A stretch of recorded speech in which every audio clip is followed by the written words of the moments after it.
A long time ago, in the land of warm waters, there lived two brothers born of the same mother. They grew up inseparable until one day one of the brothers disappeared. And no matter how hard the villagers searched, he could not be found. And then one day, in a distant land of cold winters, the daughter of one brother walked towards the daughter of the other. With every step, they drew closer, until finally they walked past each other, like masked strangers, one never noticing the other. And there are many Africans that will sit in class next to an African American and not say one word. Not one word for the whole class. There may be two people of color in that class, one African and one African American, and they will not look at each other. For fear of what? And then that's the blame game that I feel that. Well, let me finish. Yeah, I'm gonna let you finish.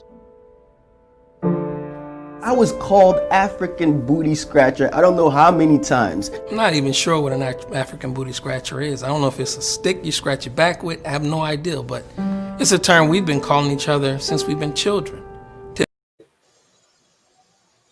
There it is, y'all. This is On Deck. My name is D. Moss. I am your host, and we are officially back. For those of you who have missed us over the last couple of weeks, we had to take a break in November because there was a whole lot of things happening post-retired. Holiday season was upon us. Pandemic was upon us. For the first part of November, we were stuck with the dude with the red toupee. What's his name again, Rob? Your red toupee. You talking about Donald Lingus, Trumpus? There's been a lot happening, so we had to take some time. Sometimes you have to check in with family and do the family thing, and we all had a chance to do that. So today we are back. This is On Deck. We have a lot to talk about, and what we're going to do is pretty much recap a lot of what took place on since November. So we have the election to talk about. We talked about a little bit of that last year during I think the week after the election, but we didn't get a chance to talk about what? The marshmallow insurrection, the new vaccine. There are a couple of, Georgia with the runoff. So what I'm going to do is open it up, let you guys all introduce yourselves, let folks get re-familiar with you, and then we'll take it from there. Well, since Hanif's on top, why don't you start? All right. Hey, everybody, it's been a while. I'm Hanif Nelson. I'm an educator, musician. The most important thing that I do is I'm a father to a Black child in this country and raising him to understand who he is and what his capability is so he can go out in the world and do what he's got to do. Okay. Thank you, sir. Good afternoon, everybody. My name is Rob Jones. First and foremost, I'm a Black man, father, community individual who volunteers. I don't want to say community leader, because when you hear that term, 9 times out of 10, those people who are community leaders aren't community leaders. So I'm just going to say I'm in the community. And I'm here as a consistent contributor to On Deck. So you just come out swinging like pow. Woo! I'm gonna call your new nickname is 2020. Yes, sir. Happy New Year, everyone. It's Keyshawn Dodds. I am looking scruffy because I'm taking my weekend off from shaving. So I'm gonna be here as the militant Black man for the day. The scruffiness is real, but I'm happy to be here. First off, I just want to say my condolences to people that lost people through the COVID-19. I know we've all lost some people that were close to us. And so I know this has been a hard-hitting year, especially ending the year. But I want to make sure that everybody's prayed up and trying to stay safe and be careful. I'm born and raised in Springfield, Mass. And I'm going to be here supporting my community in the best way we can, and also our youth. So I just want to make sure that we all stick together and make sure that we fight hard for what we deserve. Yo, right. Keyshawn's nickname is X-Clan. All right. Yes, sir, Tom. Hi, everyone. My name is Thomas Shepard. I live in the Bronx in New York. I am a member of the New York City School Board, and I've just been really fighting for equity and fighting for just fair treatment for our kids and families in New York City. I retired military, but more than anything else, man, it's like, there's my wife of 12 years, and and my kids, and I'm happy to be here, and I'm ready to get started. All right. Well, you driving, man? Yep. But careful, but I'm not looking. I'm like not looking down. I'm kind of looking straight, and y'all on in the car, so we good. All right. Thanks, Tom. I ain't living dangerous. That's good to know. All right, so let's get it started. I want to start with the Marshmallow Insurrection. I'm going to read something first off of a site that we seen on Facebook. Stephen Bradley shared it. So I'm gonna read part of it, not the whole thing. Then we'll take it from there as we talk about that the coup that took place at the Capitol. Is that all right? Indeed. All right. Wilmington, 1898, when white supremacists overthrew a U.S. government. A violent mob whipped into a frenzy by politicians tearing apart a town to overthrow the elected government. Following state elections in 1898, white supremacists moved into the U.S. port of Wilmington, North Carolina. At that time, they were the largest city in the state. They destroyed numerous black-owned businesses, murdered black residents, and forced the elected local government, a coalition of white and black politicians, to resign en masse. Historians have described it as the only coup in U.S. history. Its ringleaders took power the same day as the insurrection and swiftly brought in laws to strip voting and civil rights from states' black populations, and they faced no consequences. Wilmington's story has been thrust into the spotlight after a violent mob assaulted the U.S. Capitol on January 6, 2021, seeking to stop the certification of November's presidential election result. More than 120 years after its insurrection, the city is still grappling with this violent past. After the end of the U.S. Civil War in 1865, which pitted the Northern Union states against the Southern Confederacy, slavery was abolished throughout the newly reunified country. Politicians in D.C. passed a number of constitutional amendments granting freedom and rights to former slaves and sent the army to enforce their policies. But many Southerners resented these changes. In the decades that followed the Civil War, there were growing efforts to reverse many of the efforts aimed at integrating the freed black population into society. Wilmington in 1898 was a large and prosperous port with a growing and successful black middle class. Undoubtedly, African Americans still face daily prejudice and discrimination. Banks, for instance, would refuse to lend to black people or would impose punishing interest rates. But in the 30 years after the Civil War, blacks in former Confederate states like North Carolina were slowly setting up businesses, buying homes, exercising their freedom. Wilmington was even home to what was thought to be the only black daily newspaper in the country at the time, the Wilmington Daily Record. African Americans were becoming quite successful. Yale University historian Glenda Gilmore told BBC they were going to universities, had rising literacy rates, and had rising property ownership. This growing success was true across the state of North Carolina, not just socially, but politically. In the 1890s, a black and white political coalition known as the Fusionists, which sought free education, debt relief, and equal rights for African Americans, won every statewide election in 1896. Including the governorship. By 1898, a mix of black and white fusionist politicians had been elected to lead the local city government in Wilmington. But this sparked a huge backlash, including from the Democratic Party. In the 1890s, the Democrats and Republicans were very different to what they are today. Republicans, the party of Abraham Lincoln, favored racial integration after the U.S. Civil War and strong government from Washington, D.C. to unify the states. But the Democrats were against many of the changes in the United States. They openly demanded racial segregation and stronger rights to individual states. Think of the Democratic Party of 1898 as the party of white supremacy. LeRae Unfleet, state archivist and author of A Day of Blood, a book about the Wilmington insurrection, told the BBC. Democratic politicians feared that the fusionists, which included black Republicans as well as poor white farmers, would dominate the elections of 1898. Party leaders decided to launch an election campaign based explicitly on white supremacy and to use everything in their power to defeat the fusionists. It was a concerted, coordinated effort to use the newspapers, speech makers, and intimidation tactics to make sure that white supremacy platform won the election in November 1898. White militias, including a group known as the Red Shirts, so named for their uniforms, rode around on horseback attacking black people and intimidating would-be voters. When black people in Wilmington tried to buy guns to protect their property, they were refused by white shopkeepers, who then kept a list of those who sought weapons and ammo.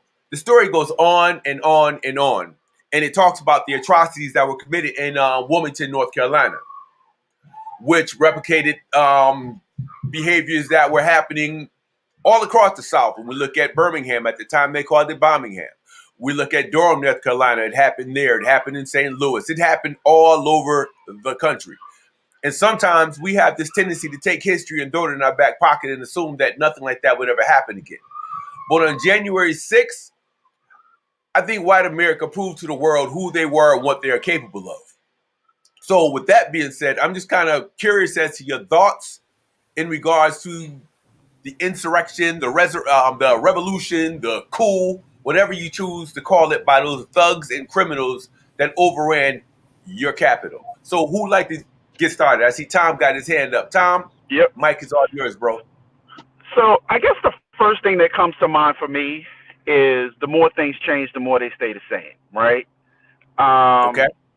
I listen to folks all the time talk about how, this coup and the people that did it don't represent America and who we are, right? And, my answer to that is no, they are America and what we represent, right? Like, you have to be clear that if we live in a country that has systematically oppressed us from day one, right?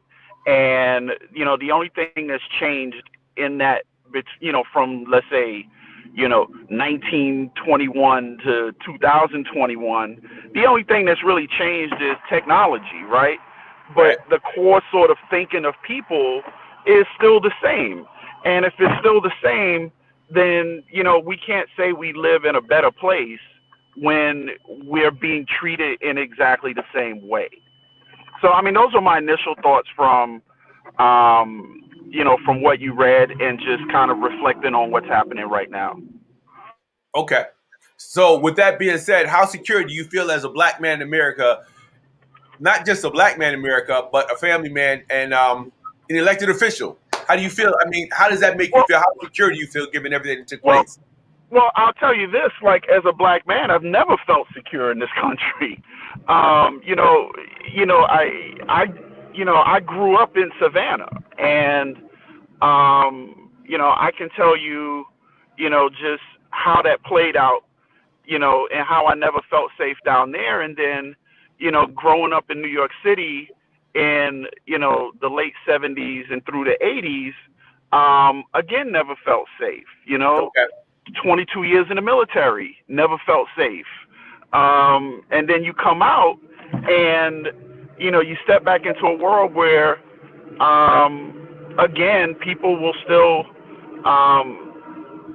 do the same. Like, I've never felt safe. And, with that said, it's you still have to stand up kind of in the face of it, right? Okay. And just kind of keep moving forward. But no, I've never felt safe. And as as the only elected official, let's say, on the New York City School Board, it plays out where folks try to delegitimize you in the space because you're black, right? People try to really just make you less than what you are. And, that's me in a nutshell. So, no, I've never felt safe. And, I'll leave it there. You will leave it there. I got you. Keyshawn, I'm gonna run to you real quick.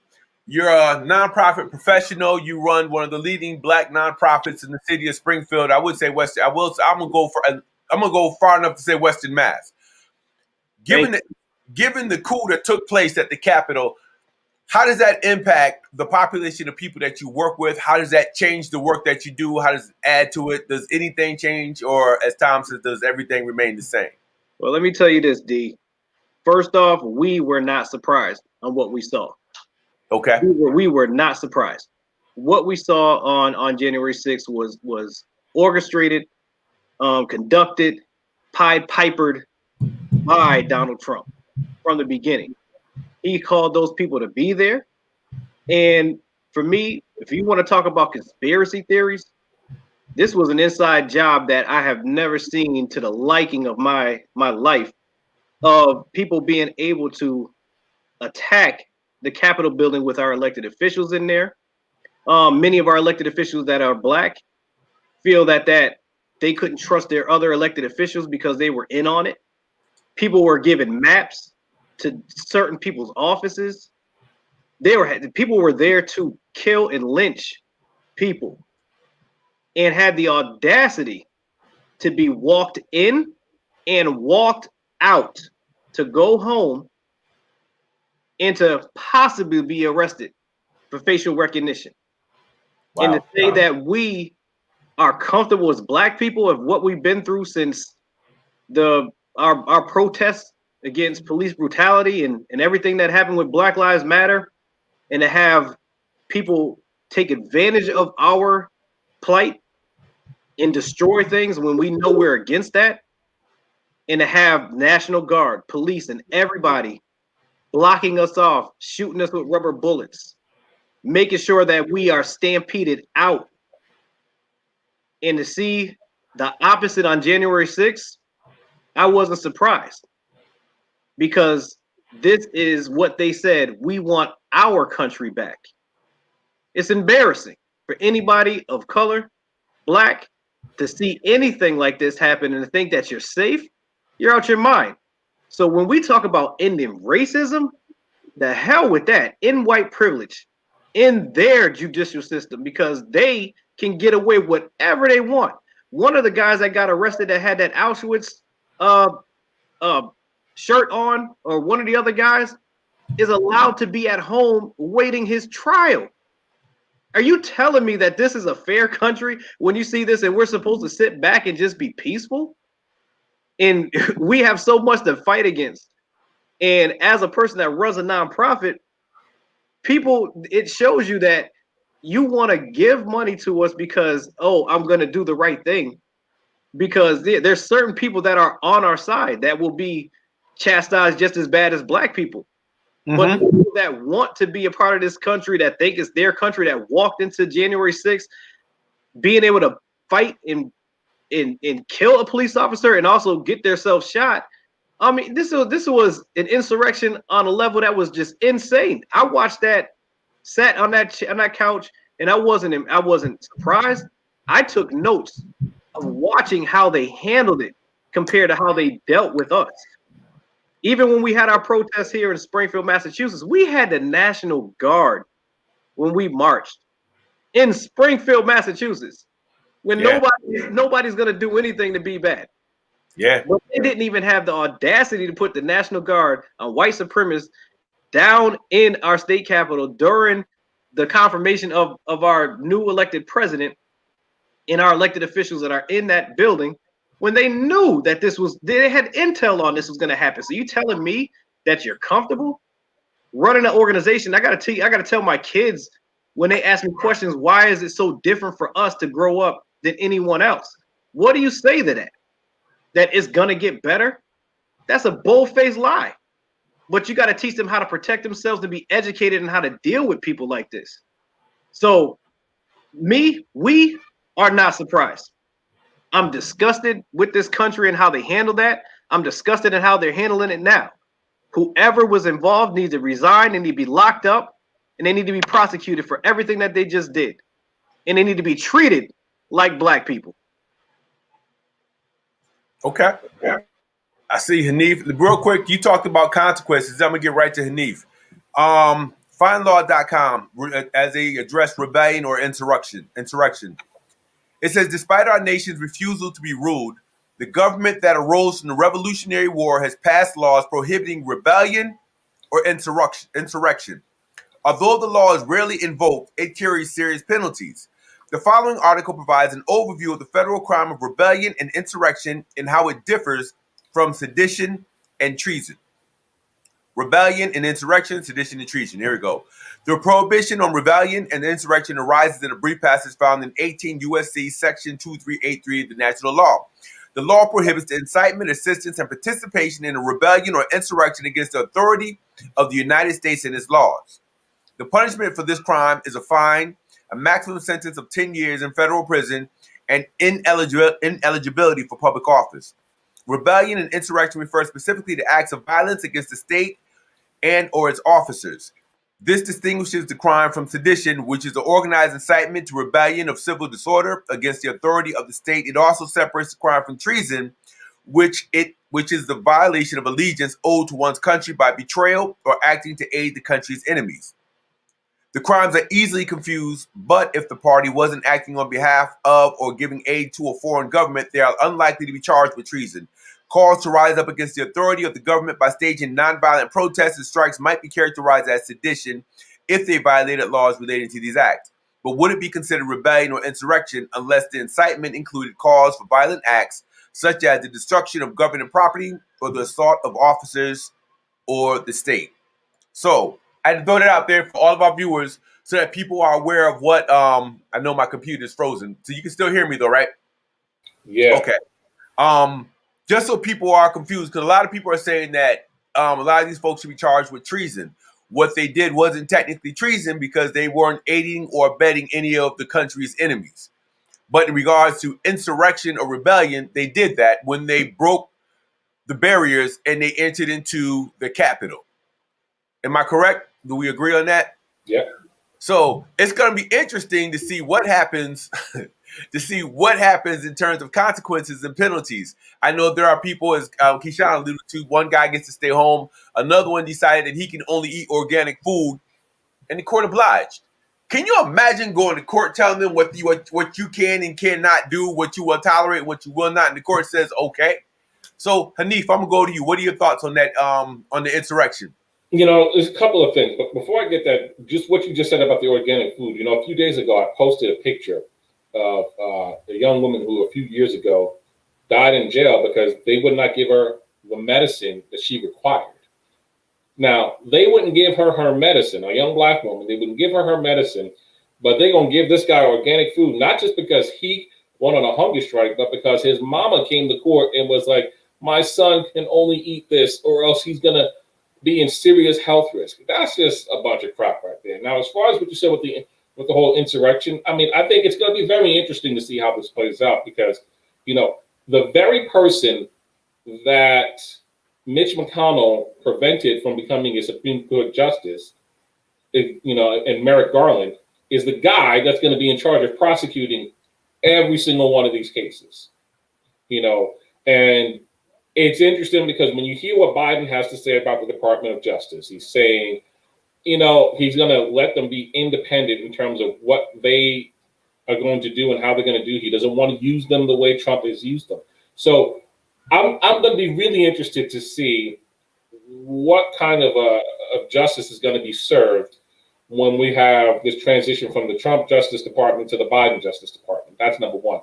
Number two, I think we have to be very careful when we throw out those terms insurrection and sedition, like you were saying. I mean, the people that should be charged with insurrection are the President of the United States, the Republican Congress people that agreed with him, Rudy Giuliani that told them to go by trial by combat, I forget this other senator's name, that was also at the rally and told them to take it by violence. Those people should be charged with insurrection because by the very definition of insurrection, that's what they did. They incited that violence. Now, those people that broke into the Capitol, you know, some of them could probably also be charged with insurrection, but they most certainly all could be charged with sedition.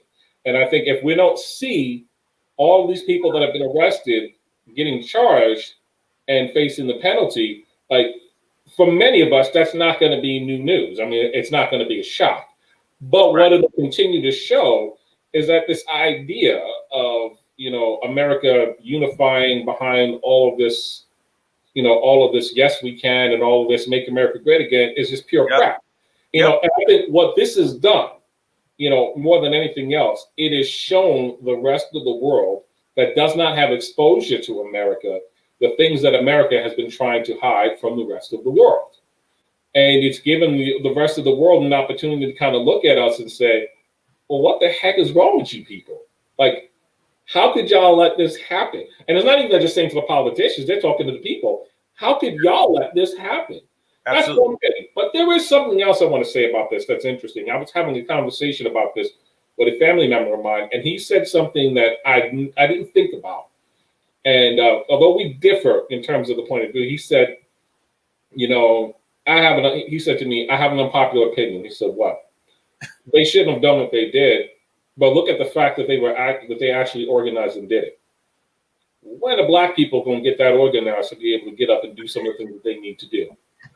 So that this country can't continue to treat them the way they've been treating them. And I said to him, when he said that, I said, so what do you think should happen? He said, they should just burn this whole damn thing down. And I said, it's interesting. I understand the sentiment he was getting at. But the reality is that we should be more organized for the things that are important for us in our community. But we don't have the luxury of being able to do what was just done. Everyone on this panel knows that. Yep. Everyone that would call for that kind of action is either woefully ignorant or woefully stupid as to what the consequences are going to be. If even half of us, in terms of the number that was there, did even try to get that close to do anything. Yep. And that was before security was beefed up. And the other thing I want to say about this is that I watched in a brief video article from Now This of a veteran saying, all of y'all that are calling for civil war and calling for these things, he said, y'all have never voluntarily given up your freedom to serve this country. Y'all don't even know what you're calling for. You've never experienced war. He's like looking at all these people that are sleeping on the floor because of that. He was highly upset. What does that really say? These are the same folks. Now let's rewind back. These are the same folks during Black Lives Matter that were going out in the street saying Blue Lives Matter. But they didn't have a problem hitting a blue life with the back of a fire extinguisher causing his death, smashing another one between the door, causing him several injuries, and causing other people that were blue lives severe injuries. So it really shows you another thing, and that is the whole Blue Lives Matter is bullshit. You don't like the fact that there were other people advocating for their rights and to be treated humanely. So every one of them should be charged with insurrection and or sedition as is appropriate. And every one of them, especially when you have all this video evidence, if they're not convicted, America can no longer say, this is the land of the free, home of the brave, with a straight face. They can never say it, but they can't say it with a straight face because now the whole world is watching to see what you're going to do with these folks. Hanif, to that point, I don't think they ever should have allowed to say that this is the land, home of the free and land of the brave. It's always been home of the thief and land of the slave. So I think they forfeited that right from the moment they landed and started exploiting the Native Americans. So I hear I dig you 100%. So let's talk about Richard Burnett. Before you take away from that, the difference is that they didn't have the whole world seeing what they just saw. That's how they were able to say that, even though it was pure crap. But even in the 1960s, when television was really on the rise and the news, I mean, the way they began to use the news and became, I mean, the world shrank back in the 1950s, early 60s, when they watched little kids be attacked by dogs and water hoses. This isn't America. This is the first time they've seen white people rise up and do something crazy.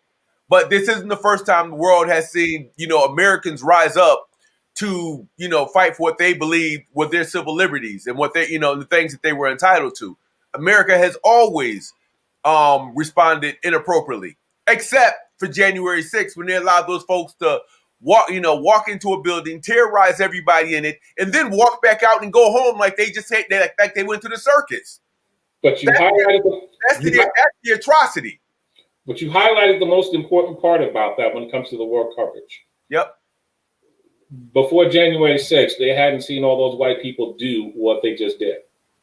That's what I'm trying to get at when I say what I'm saying. I got you.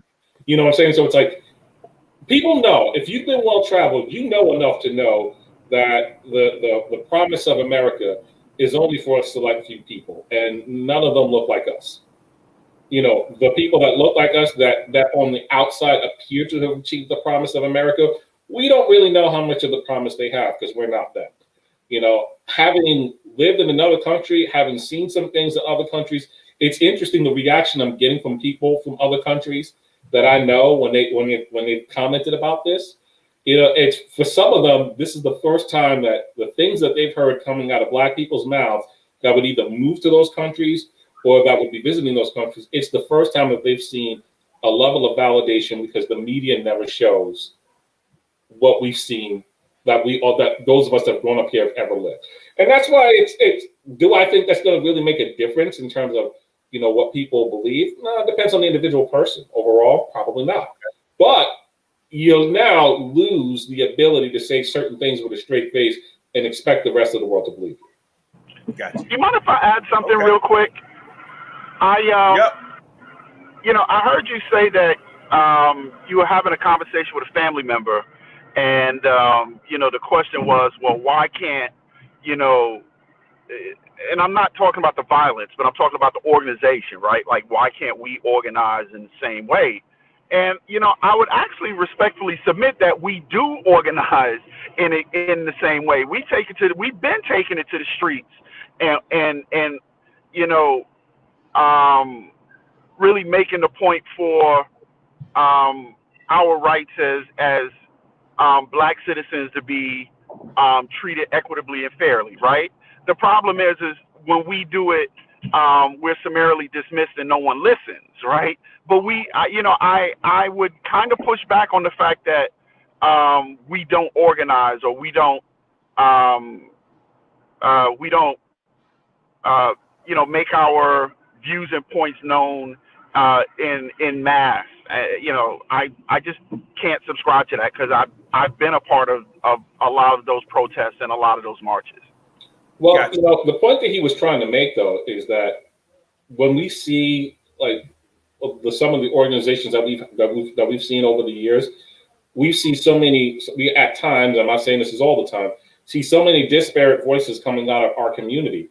There was one voice coming out of January 6th. Well, one. But you know what? Look, can I say this? To Tom's point, I think we do organize, and I know Rob hasn't spoken yet. And I think we do organize movements, and we do attempt to unite under one voice. But if anybody remembers what took place to Fred Hampton and how close he came, when you look at Dr. Martin Luther King Jr., whose birthday we celebrate, and how close he came, when we look at Geronimo Pratt, when we look at all these folks, Medgar Evers, most recently at the thing, what is it, Black Identity Extremists? According to my former boss, that's what I am. So whenever we do try and organize, what we end up dealing with this thing called, COINTELPRO? The counterintelligence program. For those who think that it does not exist, it still exists. So anytime we attempt to do something with United Voice, we end up with all types of interventions on the government's behalf. We get met with all types of violence and malice. It's like before we even leave the streets, they're already aware. Because if you get to the point where you start organizing, they know who you are. I wouldn't be surprised if some of y'all have FBI files. So they monitor us. They watch us every day, all day. So white people are afforded the luxury of forming militias, walk around with not just weaponry, but military grade, like advanced military grade weaponry. They're allowed to teach that racist venom in a classroom. They're allowed to do things that we don't have the luxury of being able to do. We do try. The March on Washington back when King was alive, that March on Washington, that was one voice. It wasn't even organized by the Big Six. It was organized by the masses of people. So I'm in agreement with Tom. I'd have to push back. We do try and unite under one voice. But whenever that happens, man, listen, we got to deal with Coons, Toms, and everything else that get in the middle of what we're trying to do and disrupt us. But Rob, we haven't heard from you yet. What are your thoughts on the insurrection? Then I want to talk about this vaccine once we get this off our chest. Go for it. All the brothers had some great points. Absolutely. I agree with everything that everybody said. Since Hanif, you were the last person to talk, I agree with most of the things you said. I disagree on the point that the world doesn't know about America. I think the world's been known about America because one of our greatest exports out to the world is white supremacy. And say that again? One of the biggest exports that the United States throws out to the world is white supremacy. Okay. And so you can go to different countries around the world and see that anti-black sentiment in many places, in many countries around the world, and that is a direct result of the exportation of white supremacy from the United States. They percolate it, they brew it, they steam it. They get it to a nice Chianti, and then they just ship that thing out to everybody. I had a friend who is a Marine, and he's been to a lot of countries around the world, and he said some of the most venomous anti-black sentiment that he has come across has been in South Korea and Greece. I don't personally think that these people are going to get held to account. People talk about the Constitution. Well, guess what was going on when that thing was written and ratified? Slavery. And black people say, well, I got my constitutional rights. That Constitution was not written for you. And then the Dred Scott case, the court said basically that there's no law or anything that a black man has that as a white man I need to even consider. I don't care. You're black, so the laws don't apply to you. And when you see what happened during this insurrection, this coup, you have the Madison Ave arm of white supremacy, which is the media. You look at how they're addressing this. Trespassing, protests. They were merely trespassing. These protests, they got a little out of hand. Protests. I mean, are you really trying to mitigate it down and distill it down to protests? This was an insurrection. This was an attempted coup. And some black folks, we got to get together. I agree with what Tom Shepard said. There's a lot of us that are on point, that are on code, which was a discussion that we had on deck a while back on code, but the media is not going to talk about that. The media is going to show, black people twerking and popping bottles because they want that image of us out there. But there are a lot of black folks who are on code, and we just sat back there like, wow, these cats are really bugging. I see potato salad with raisins in it. I see extra mayonnaise. I see all kinds of stuff. It's crazy. I see Wonder Bread twerking. It's crazy. There's not a black person in this country. This insurrection, again, as crazy, disruptive, and seditious, and traitorous, and treacherous as it was, this was one example of innumerable examples. People are focusing on this thing. It's like, come on, there was something that happened yesterday, and the day before, and the day before that, and last week, and 2 weeks, and last month, and last year. It's like, come on. But, as a community, we got to wake up. This is not about Donald Trump. This is not about Republicans or Democrats or liberals or progressives. It's white supremacy, pure and simple. And we see it from a microcosm here in Springfield. And we see from a macro what happens on in DC and around the country and also around the world. Okay. Anything you guys want to add? Anything else you want to add on the insurrection? Yeah. What you got? What I also find interesting about this whole situation is that, like, the woman that got killed when she was shot by the Capitol police officer, how she was covered. It was, she participated in this thing, but, she was in the service. She was loyal to the country. She was, she didn't deserve this. And this was so bad. And then they interviewed her brother, and her brother was like, Man, she got wrapped up in this nonsense, following this president, and this is what happened to her. It's like, this shouldn't have happened to her, but it's her own fault for doing it. But they pivot away from what the brother has to say, from what her brother has to say, and then go back to all of these things about her service. But yet, just a few months ago, when there was a Black Lives Matter march at the Capitol, the National Guard was out in force. Why aren't we talking more about the fact that, the President of the United States ordered them to stand down unless they were going to come and guard his supporters? Like, he actually said that. Why are we not pointing out that the mayor of Washington, D.C. had made a request over 24 hours in advance for this deployment to happen? Why are we now trying to criticize the mayor of Washington, D.C. for what happened when that's technically not her jurisdiction to deal with? Yet they had to get her folks to come in and help deal with that mess. Right. So it's like, if we're going to talk about it, let's talk about it. Let's not leave anything out. Let's talk about, how this happened because a group of white people wanted their racism to be more powerful. They don't like the fact that they're seeing things that show them becoming a minority in this country, and they don't like that. They want power to continue to support them, to support their ideals. And what cracks me up more than anything else about some of these people is they'll say, I'm not racist while I'm walking through with a Confederate flag on. I'm not racist while I'm walking through with a shirt talking about, the gas chamber and killing Jews. I'm not racist, while sitting there saying, well, Black Lives Matter was different. We needed to be out there in force like that. Let's cut the crap and let's call it what it is.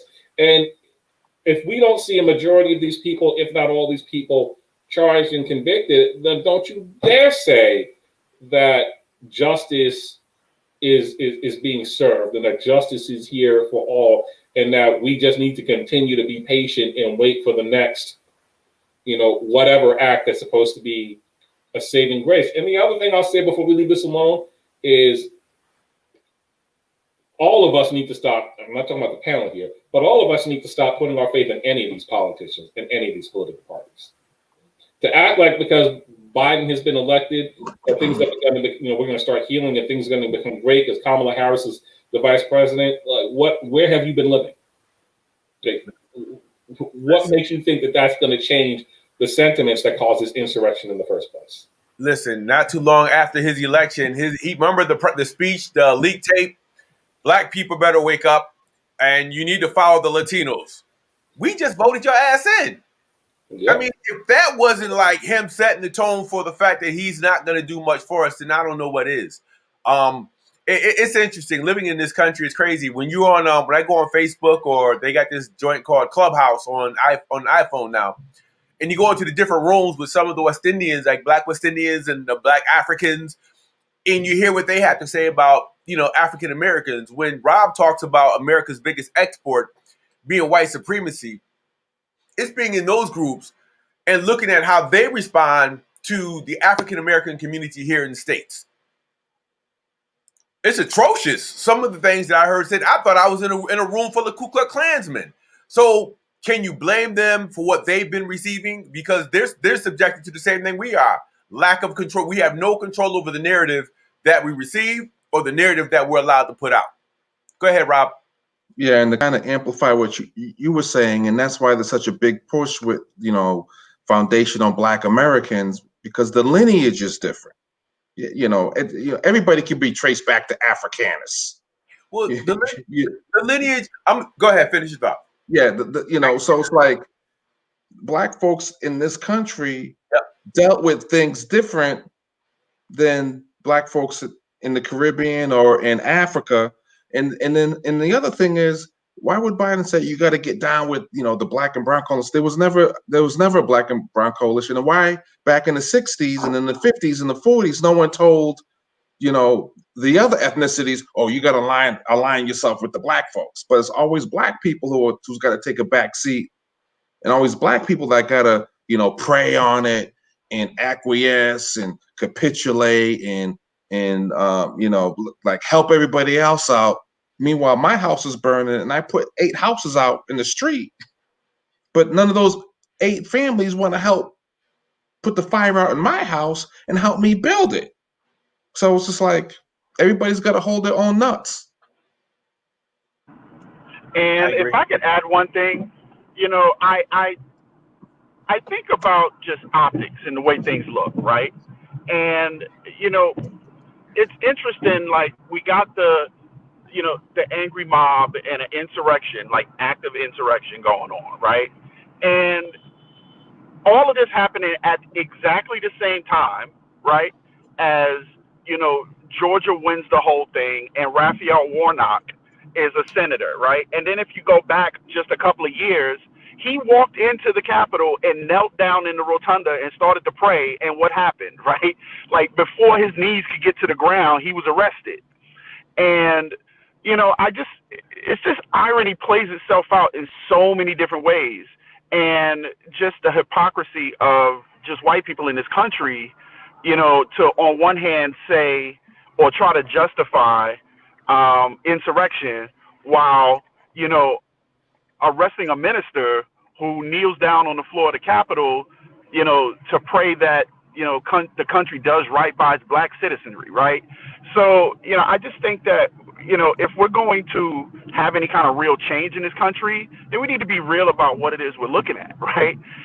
People will convince themselves that it is one way in one situation and another way in another situation when you're dealing with the same set of facts. And, so I just think that people just need to open their eyes, be real about what they're looking at, and, make a point to do right. When you say people, who are you talking about? Okay, I'm glad you bring that up, because it kind of sucks that I'm referring to white people in this case, right? Like, white people need to open their eyes and do what's right. Okay. And, because black people, we've been looking at this the whole time. We know what it is because we've been living under it, for our entire existence in this country, for 400 plus years, right? So we know what it is. The problem is white people have convinced themselves that it's something different, and it ain't. Right. I just wanted you to be specific because we have a tendency to lump ourselves in with them, and we have no control over what they're doing. This is their system. Absolutely. Keisha, you've been quiet for a minute. What you thinking? I gotta throw you on the spot. Tell me what you're thinking. I'm still on that same point, man. It's just I'm not surprised. I really am. And I agree with Hanif that we don't need to believe in any one of these systems of Democrat, Republican, and whatever else, because to me, they're all high-priced gangs to me. The way they run the system, a lot of these people are not there for us, and it was shown during the votes. They're there to make sure that they keep their seats, their money, and their power, to make sure that they get what they want. They really don't care about the lower class or the middle class. As long as their pockets are lined and they're perfect, they're fine. Through all of this, we did turn Georgia over, and Raphael Warnock is in, and it was just overblown by white supremacy again in Trump.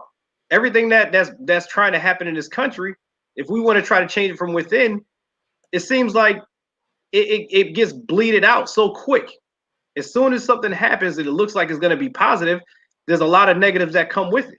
So I'm not in shock about what's happening. My trust with elected officials is very low because of how they operate. Now, there are some that try to do the right thing, but they're overlooked. They're not appreciated, and they get pushed out because they don't go with the system. Because they're the exception rather than the rule. Go ahead. Exactly. Okay. All right. Can I jump in and say one thing based on what Keyshawn said? Remember in one of the last on decks when I posed a question to the group, can you name any black politicians that are for the community or for the black community? And no one can name one. Daryl, you named one, Roxbury. A lot of these black politicians are basically white supremacists and blackface. I disagree with that. You know what? It's crazy. Yeah. When we talk about white people, there's always somebody that has to snap a whip at black people. I think we got to be careful with that because I know my experience being downtown. Keyshawn, you might want to echo this as well from when you were on the Charlie Ryan. when you're black and you work for city government, state government, federal government, whether it's elected official or in some type of political capacity, you're automatically deemed a coon. And I think we got to be careful with that, because if we don't know these cats, up front and personally, then we won't vouch for them. And we will automatically, accuse them of being sellouts and everything else. I just think that's dangerous. And I think that's a history old thing that we've been doing since the plantations. Oh, that nigga speaking for us, he's a sellout. He's the one. I mean, I think we got to be careful with that, because we don't know. Stacey Abrams is the bomb. There are quite a few people across the city, across the country. I look at my man Tom. He's an elected official out of New York. Oh, Jamal Bowman is a friend of mine. Right. when this was going on, I'm sorry to interrupt, but when this was going on, I'm actually like texting him on the floor, like, "Are you okay? Like, is everything cool?" Right? So, I hear what you're saying, but I think if we sit back and look at people's work, sometimes we can identify people, elected officials that are like doing right by us. Tom, you're an elected official. How do you feel about that comment? I'm a bit offended, and why? No, and the reason why is because I step into the space. Yep. Not even making it about me. It's never been about me. It's been about the 1.1 million kids and their families in this city, right? And, I'm behind the scenes fighting with these people just to make sure that our voices are heard. And people that know me will tell you that about me, right? So, yeah. Am I, commonplace in all of this? Probably not. But, I don't think that it's about, there's no one out there, or there are very few. There are actually a lot of folks out there fighting for the right thing. It's just a lot of times that our voices get drowned out by others. Well, right. Let me say something to what Rob was saying. I think one of the things is that we've seen a lot of people.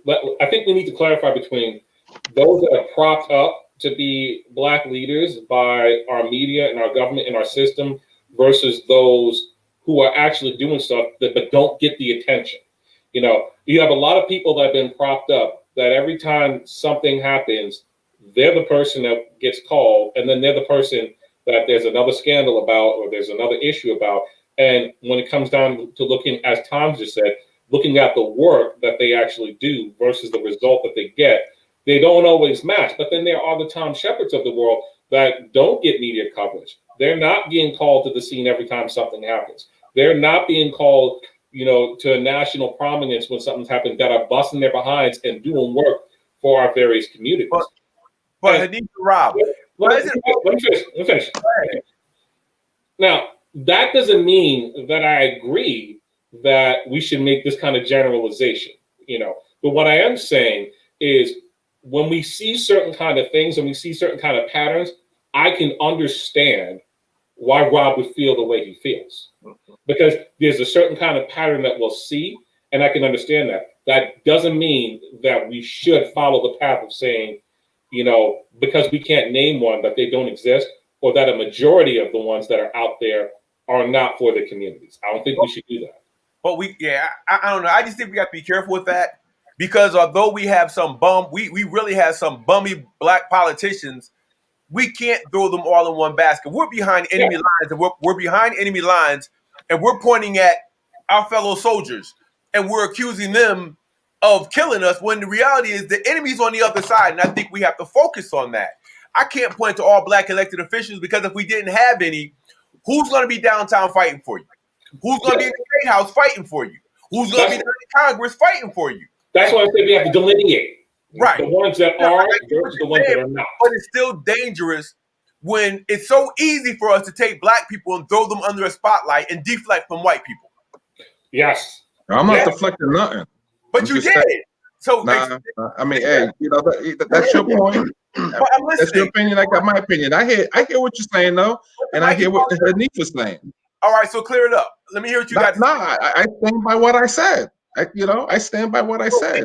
So you're saying any black person that runs for elected office is a sellout? I didn't say that. I said there's a lot of coons out there, black elected officials that are really white people in blackface. That's what I said. I didn't say all of them, but I said, there's a lot there. But with the thing that Hanif said is about the delineation, look at their record, look at what they're doing. But I also know what you're saying because you work downtown, and I know the vitriol you would get on a daily basis, and it had nothing to do with you. So I hear, but I still stand by what I say. But tell me, how can you substantiate? How can you? All right, let me ask you this, and then we'll get right back on point. I see Keyshawn was here. I just want to ask one question. How do you support what you said? How many black elected officials have you met? It's not about who I met. It's about who I follow, who I see on the news, who the people who are down in DC, not pushing for policy to help the black community. We can talk in circles. We can talk about this. I'm not talking in circles. You are, but I just want to ask. No, I'm not. Go ahead. Actually, you know what? I want to say this. I think. Oh, go ahead. Hold on, Keyshawn was waiting patiently. He's not as assertive. My bad. I gotta stop for him. Go ahead, Keyshawn. Oh, because I'm fighting a migraine with Rob, man. But I know Rob trying to start trouble. But I love it because Rob is speaking the same sentiments of a lot of black people that they have when they see an elected official. So it's hard to change that view of what people think when they get in office, because they think as soon as they get in office, and Daryl, for a fact, me and you sat in those chairs working for an elected official, and the second you in there, you a coon. And I'm still that same hood dude in a suit, but don't test me. But they expect because you're in that role that you turned against your community. But in the end, we always said, that spook at the door. You got to make sure you playing both sides of the aisle to get what you can for the community. And a lot of things that you get, 99% of the things that happen, nobody will know. And so a lot of the elected officials that we have that are in these positions, and Rob, I can understand when you see the ones that they prop up and it looks like that's the majority. That's not. You got Auntie Maxine down there that's always fighting. They tried to kill her. And this whole country would have went wild if they would have got hands on her. But, there's a lot of people that are in position that do a lot of fighting, but don't have a lot of baggage. So they have to do a lot on their own, and they stand hard and they stand strong, but their voices are swamped out by the masses. But like Daryl said, we have to find a way to meet them with that and help support them and get our points across, hold them accountable instead of brushing them off as a coon or a turncoat or whatever else we want to call them. Because we have to make sure that we hold them accountable. If they're going to sit in these seats, they got to do more for us. They got to do more for their community. They got to do more for themselves, and to make sure that our voices are truly heard. Because as you can see, for the past 4 years, anybody that supported Donald Trump, they didn't care who the hell they were arguing with. They followed that man so they can keep their seats. They don't care how racist they sound, how ignorant they were. They made sure they stayed on their code. Like we talk about us, Rob. They stayed on code, hardcore for years. Our code is that we have to make sure that we have that. I hope that we saw what happened in Georgia. We stick behind our black women that got our elected officials elected, and they got people out to vote. They organized and strategized to make sure they got who they wanted in. And now it's time for us to hold them accountable, back them when they're doing good, call them out when they're messing up or not doing what they're supposed to do. But we also don't chastise them and throw them to the side so that those on-code white people that are down there with Donald Trump and those racist people, we'll take you in because now we have one of you. This is how we separate ourselves so much because we don't want to make sure we teach them what it is to be us. And if they're not going to be about us, it's time for us to get you out. We saw what we can do with our power to vote in just this election alone. In this election alone, we can control this country. But now we got to make sure that we put you in. It's not time to stop. It's time to make sure that we put our foot forward and keep you on our code. Just like they did for 4 years, Rob. When we talk about our code, we saw it in effect. For 4 years. Keyshawn, the way you're looking right now, man, go burn some sage, man. I ain't burning nothing. One of the things I want to throw in is, I think sometimes we have to really be and part of it is education by our elected officials to the communities that they serve, right? Those of you who have been in this arena understand that, you know, people see the results of things, right? They don't see everything that goes into where we end up with something. And, you know, just for something small like a policy change, there are months and sometimes years of back and forth with people to be able to hash out the details to get something that on some level we can deal with, right? But people in the end only see like the vote that happens. They don't see that everything that happens up to that point. So, you know, I would be a bit careful about, you know, labeling folks as sellouts and this, that, and the other, when you know, you have to take a step back and look at the end result and say, okay, did we get some of what we want? Did we get everything we wanted, or did we get none of what we wanted, right? And then you have to look, you know, and then you have to, I think the accountability comes in to really, you know, putting your elected officials on the spot and say, what was your part in the process for us to get, you know, for this to come out, right? Were you just a vote at the end, or did you participate in the negotiation? Did you push for this or push for that?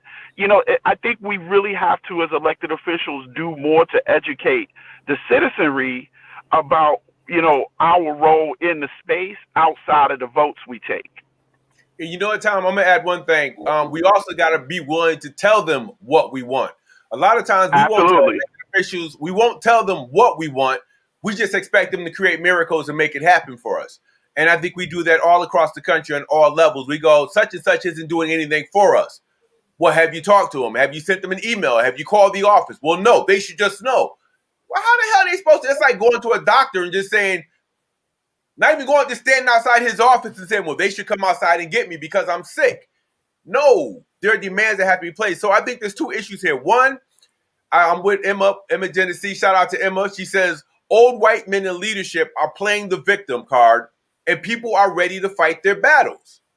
They come in all shades. You don't know who it is until they word vomit. So our battle, when it comes down to, you know, the black struggle and what black people need to do in this country, our problem will always be white elected officials, paramilitary organizations that support them, and then our white neighbors and co-workers and, you know, playmates, whoever they may be, that also support them. When it comes down to black folks, black elected officials, if we're not talking to them, it's one thing to just vote. But when we vote and we go home and go to sleep until the next election, then shit, we're just as much of a coon as the person in office because we're not doing our job.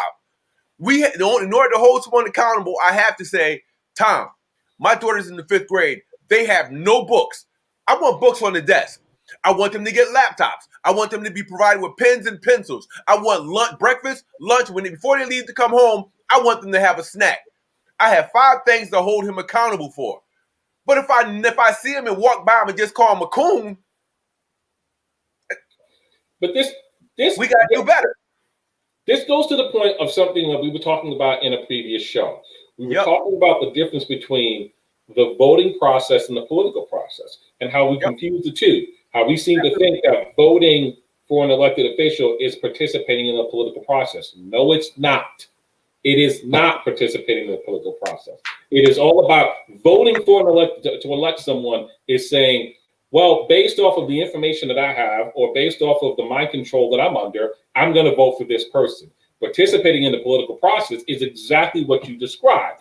Have you talked to that person that, whether you voted for them or not, that's elected for your district to represent your needs? Have you talked to them about what you need in your community?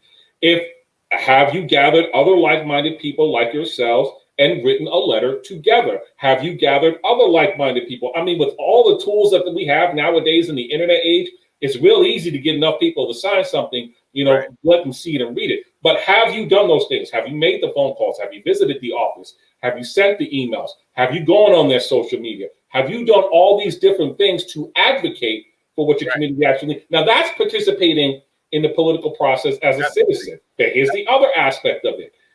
For those people, and we've had this conversation before, so I know where Rob stands on this issue. So it's not about Rob. But for those people, that would say, that we got all these coons or whatever else in office that aren't doing anything for the community. If you can do better, then why aren't you putting yourself out there? It's like that military rep that I heard earlier today. All these people calling for civil war, all these people talking about they want their freedom, but not a single one of them, how many of them have ever actually served? How many of them have ever actually been to war? In the same respect, there are some of us that are sitting on our black behinds that need to be standing up and running for these offices. We have the qualifications. Absolutely. We have the know-how. We know our communities. We know the policies are needed. And we are willing to have open line of communications, even with those people that we know we're going to idealistically disagree with, because it's not about whether they see things the way I see it. It's about, let me see things when I'm in that position the way you see it, and then let me lay down what's possible and what's not possible. Right. And that's really what we have to start focusing on more than anything else if we want to talk about political process. Okay. Can I add one thing that Hanif said, and it just jumped in my head as I was listening to him about the difference between, practicing or being engaged and involved in a political party. That album cover, "Fear of a Black Planet" from Public Enemy, that was evident in this election. That was, yep. This new incoming administration would not have been an incoming administration if it wasn't for the Black vote. And one of the first things, and they didn't like that feeling. Let's get that. They didn't like that feeling to feel beholden or indebted to. But one of the first things that they're talking about doing is making 11 million immigrants citizens, because they don't want to have that feeling or that relying upon Black votes anymore. So if they get that in, now it's kind of like, okay, now we've neutralized the Black vote, and we're going to continue to practice anti-Black sentiment and not pass policy and et cetera, et cetera, et cetera. Absolutely, I agree. I agree with that. I don't care if you agree or not. I'm just saying. Anything to dilute our power, they're going to do it, and we have to be cognizant of that. I'm with you for the first time, probably the last time. You don't need to be with me. That's why I don't like you. All right, y'all. We are at the 1 hour mark. We didn't get down to the vaccine, but maybe we can talk about it next week. I'm just kind of curious as to how people feel about the vaccine. We just dabbled with the Georgia runoff election. Kudos to Stacey Abrams and the millions of Black folks who came out in full effect. And hopefully next week we can come back and talk about it. Is that cool with everybody? That's cool. Yeah, I'm down. Cool. At this point, let's go to closing thoughts. Hanif, you at the top, so I'm going to start with you.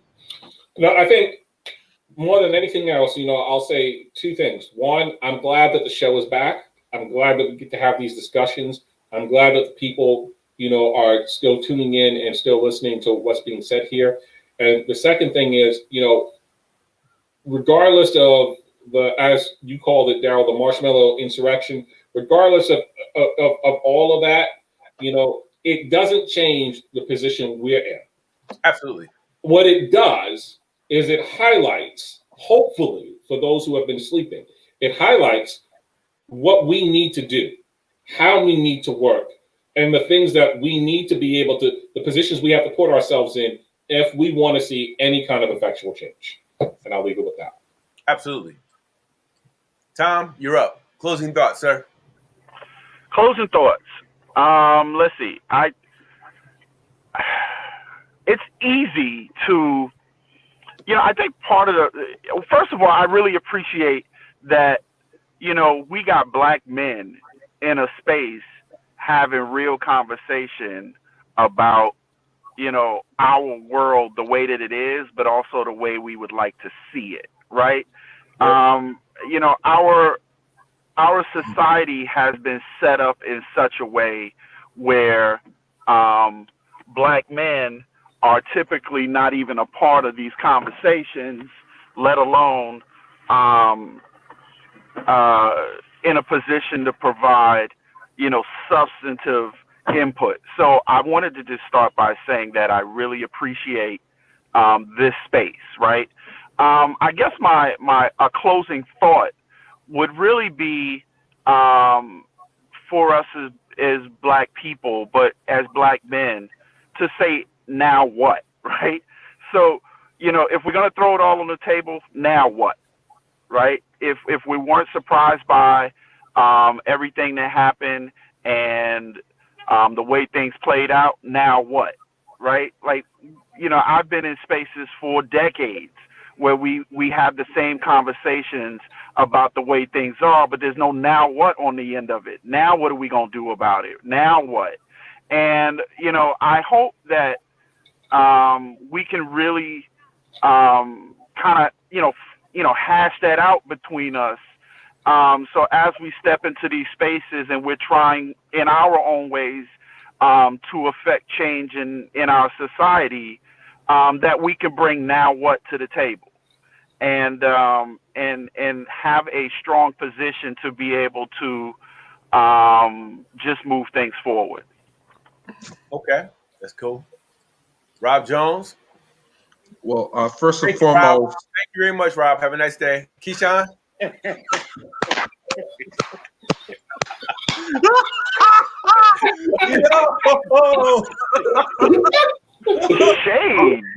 shade. Yo, I need to get that Visigoth, that Vandal hat that your boy had in Capitol Hill there, sacking the empire. First and foremost, Tom, thanks for pulling over, man. I was very anxious this whole time with you driving and acting like, I'm not looking, but every time I see that eyeball looking down, I'm like, man, please don't get into no accident on this damn podcast. Secondly, I need to make it crystal clear that I do not like Darryl Moss and I do not like Keyshawn Dodds. You other guys, I'll tolerate. I would just say, Black people, be careful. These folks are ignited and they're serious. Don't go places by yourself. Black women, don't go places by yourselves. Have some people around you. Don't get caught out there by yourself. We've seen what has happened over the last few days to Black women being out there in the streets by themselves, and we've seen what has happened over the last 400 years with Black women being out there by themselves. So Black people and Black women especially, be safe out there. If I had two things that I would like to see this administration do, since they've been printing money on all these, stimulus bills, is, reparations. Put reparations back on the table. Let's shoot for that. And the other thing is qualified immunity. Get rid of it. Strike it down. Strike it off. There's a lot of us out there doing good things, organizing, fighting the right fight. We got to be on code, Black people. I would just say we got to be on code. We can't help anybody else if we can't help ourselves. So we got to help ourselves first. Just like when you're on an airplane, the flight attendant says, put the mask on your face first, then help the person sitting next to you. You can't help somebody sitting next to you if you're already passed out. So Black people, as a Black community, we got to help ourselves first. And then, we can help others. But we got to help our community first. Okay. All right. So I'm going to take that from Rob Jones. Last thing, help our community first. Just want to make sure that people know we have our own Black media platforms right now with On Deck. We also have the Metro Record that is out now and will be out every month. And so we got to make sure that we keep our voices heard. Like Tom Shepard said, we have a good platform that we have that voice our opinions for Black men and women that look like you, that walk like you, that talk like you, and that try to achieve just like you. So for me, my closing thought is, let's put our money where our mouth is. We put our money into everything else but our own. So here's one place where you can do it. You can do it On Deck. You can be a sponsor with the Metro Record. You can be a sponsor with On Deck. There are several shows that On Deck is running. And it does cost money to make sure that these things happen. This is not free, but we do this because we love it. None of us get paid to do it. Wish we could, but we do this for free because there's a lot of information that's out there. So if we have a lot of information that's going out probably one show a day that you can turn on to Facebook and see that the On Deck Live is on with different people that are hosting shows. And so we want to make sure that we support our community. I know for me, when we come on, I'm going to be making sure that we give you prices of what these shows cost to run monthly so you can know where your money's going to. And we'll give you shout outs to who's giving what. The Cash App is scrolling on the bottom. Make sure that you support. Make sure that you put your money where your money where your mouth is, and support these programs so we can continue to do this for free. We want to take it on the road. We want to cover some of these elections that are happening out here. We want to cover some of these protests and political uprisings that are happening the right way, so you can see it from our point of view and get our say in how it happens. So once again, support the On Deck Live, the Metro Record, and everything that's happening in the Black community. Thank you. All right, gentlemen, I want to say thank you to every one of you. You're on here because I definitely respect what you have to offer to our community. Your voices need to be heard. And that's what's up. So please support us. Tell somebody, lock us in. We're here every Sunday at 3 p.m. My name is D. Moss. We're on with Rob Jones, Tom Shepard, Hanif Nelson, Keyshawn Dodds. This is On Deck, y'all. We love you, and we'll see you. Get some beard gel for that scruffle thing, G thing in Hartford. Hit up Lester.